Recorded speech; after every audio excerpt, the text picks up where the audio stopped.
internal shame while seeking external approval.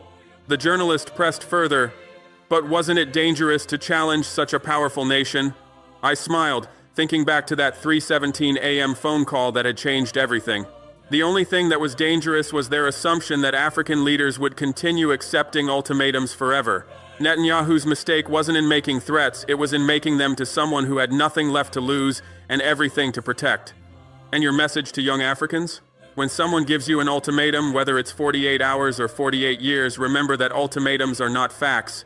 They're bluffs, and bluffs only work if you believe them. So you encourage resistance? I encourage dignity. I encourage the understanding that your vote, your voice, and your choice matter more than foreign approval. I encourage the recognition that democracy means your people choose your leaders, not foreign powers. Even when it's difficult, especially when it's difficult, because easy democracy isn't democracy at all, it's just performance. Real democracy only proves itself when it's tested by those who want to destroy it. The interview ended, but the message continued.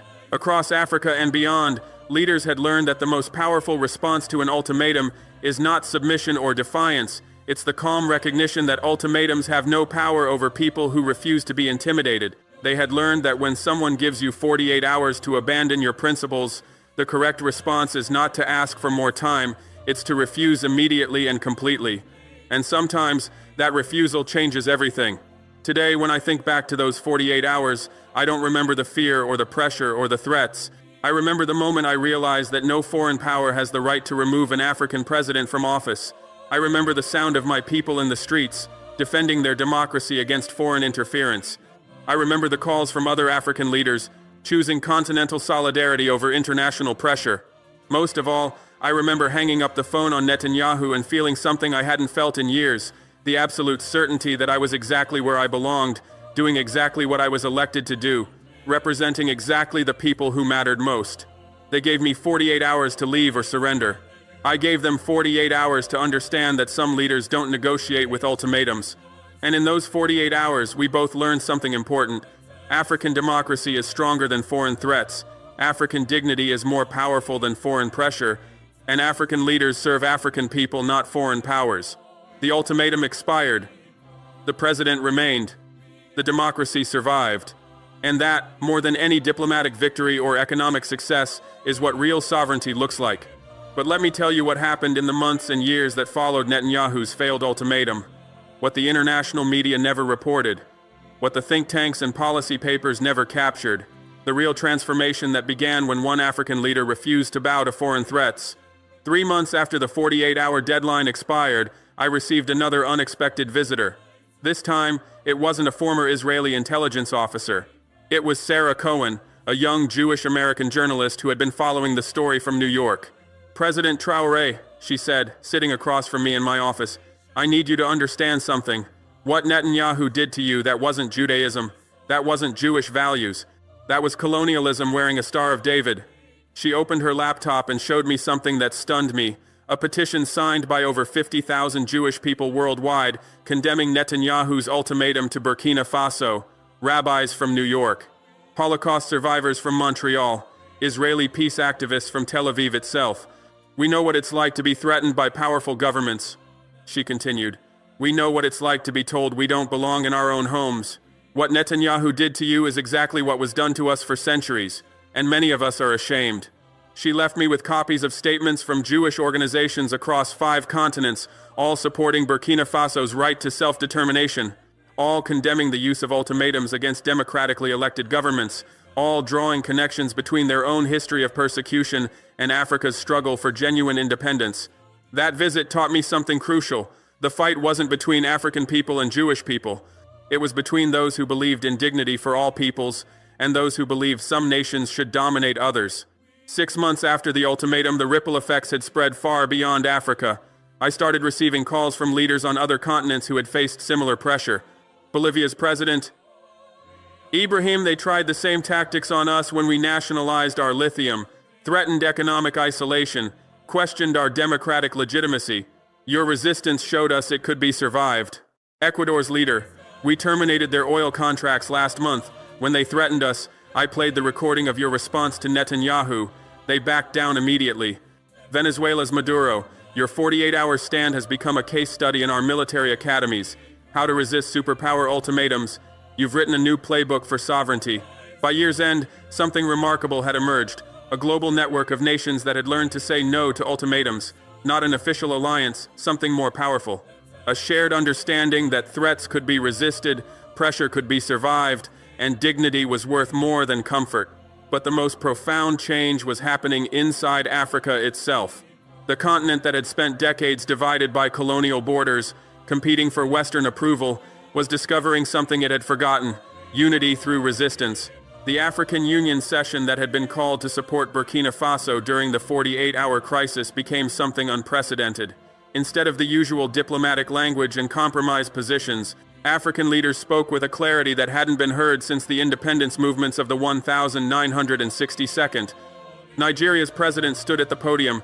For too long, we have competed against each other for foreign investment, foreign approval, foreign validation. President Traore has reminded us that our strength lies not in pleasing others, but in supporting each other. South Africa's leader followed. The apartheid government used to threaten us with isolation if we didn't cooperate. We learned then what Burkina Faso has proven now. Isolation imposed by oppressors is not isolation, it's independence. Kenya's president concluded, "We are not seeking conflict with any nation, but we are declaring that the era of ultimatums to African governments is over. Attack one of us with political threats, and you face all of us with unified response." That session produced the Ouagadougou Protocol, named after our capital city, where the resistance had begun. 23 African nations signed immediately. The protocol was simple. Any country that used ultimatums, regime change operations, or coercive diplomacy against one signatory nation would face coordinated responses from all signatories. Economic responses, diplomatic responses, and if necessary, security responses. Lovely viewers, welcome to AMF4 TV. My name is Richard Che. I hope you are fine. Okay, we are talking about how African leaders has to be united by this an influential leader, Burkina Faso President Ibrahim Traore. There is a video on social media, especially on our handles, that we have to share it to you for you people to comment on it, on how statements he has been making all these days.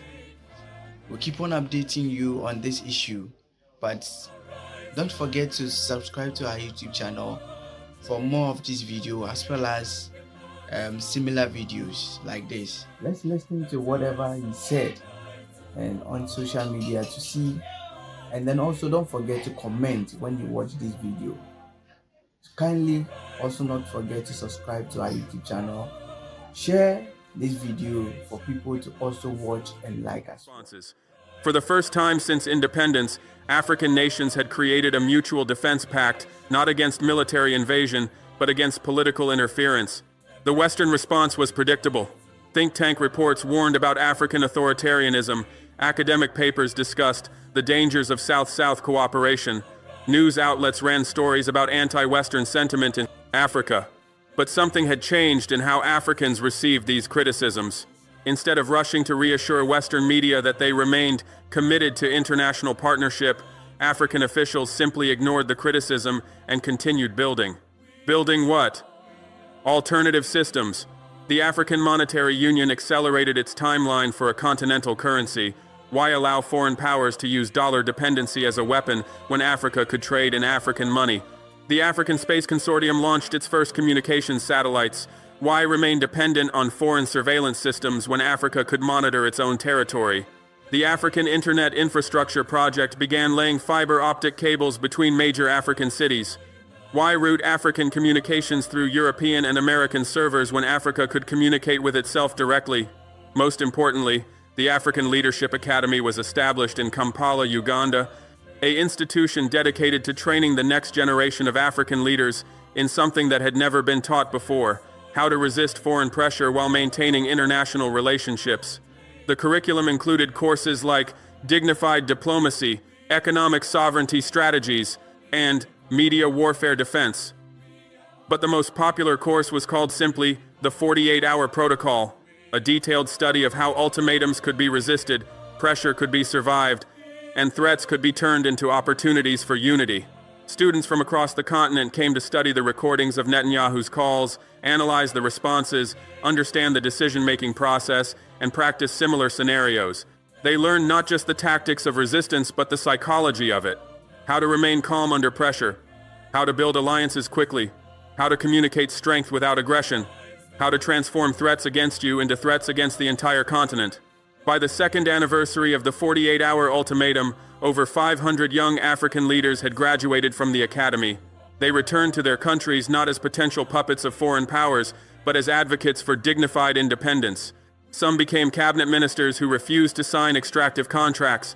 Others became legislators who passed laws requiring foreign companies to share technology with local partners. Many became civil society leaders who organized communities to demand better terms from international investors. All of them carried the same message. Africa negotiates. Africa doesn't submit to ultimatums. The transformation wasn't limited to politics and economics. African culture itself was experiencing a renaissance of dignity and self-respect. Musicians across the continent began incorporating the phrase 48 hours into their songs, not as a reference to the specific ultimatum, but as a symbol of the moment Africa rediscovered its spine. Nollywood productions started featuring storylines about African leaders who stood up to foreign pressure. South African films explored themes of dignified resistance. Francophone African cinema celebrated characters who chose hardship with honor over comfort with compromise. But perhaps the most powerful cultural shift was in how young Africans saw themselves in relation to the world. Before the ultimatum, many had dreamed... Lovely viewers, welcome to AMF4 TV. My name is Richard Che. I hope you are fine. Okay, we are talking about how African leaders has to be united by this an influential leader, Burkina Faso President Ibrahim Traore. There is a video on social media, especially on our handles, that we have to share it to you for you people to comment on it, on how statements he has been making all these days. We'll keep on updating you on this issue, but don't forget to subscribe to our YouTube channel for more of this video as well as similar videos like this. Let's listen to whatever he said and on social media to see, and then also don't forget to comment when you watch this video. Kindly also not forget to subscribe to our YouTube channel, share this video for people to also watch and like as well.